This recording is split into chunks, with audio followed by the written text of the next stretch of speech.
গতকাল Namecheap down থাকার কারণে অনেকের ওয়েবসাইট ডাউন ছিল। সত্যি বলতে 2026-এ এসেও নেমচিপ ব্যবহার করার আমি কোনো যৌক্তিক কারণ দেখি না। যদিও আমি নিজেই নেমচিপ ব্যবহার করতাম, তবে নেমচিপ যখন বুঝতে পারলাম নেমচিপ আসলে আর চিপ নেই, তখন থেকে আমি ব্যবহার অফ করে দিয়েছি। কারণ ওদের রিনিউ কস্ট অনেক এক্সপেন্সিভ। আমার 35টারও বেশি ডোমেন রিনিউ করতে বছরে আমি মিনিমাম $200 সেভ করি ক্লাউডফ্লায়ারে মুভ করার মাধ্যমে।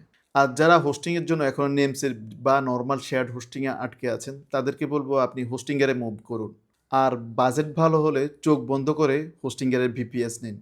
আমি অনেক হোস্টিং ব্যবহার করেছি ইনক্লুডিং ডিজিটাল ওশান। হোস্টিংয়ারের ভিপিএসের পারফরমেন্স অ্যামেজিং। যারা 20% ডিসকাউন্টে হোস্টিংয়ার কিনতে চান, তারা আমার বায়োতে দেওয়া লিঙ্কে যেয়ে কিনতে পারেন।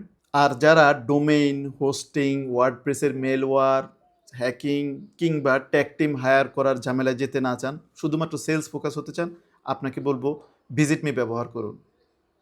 ওয়ার্ডপ্রেসের 20টা প্লাগইনের কাজ ভিজিট মি একাই করতে পারে। Just give it A try.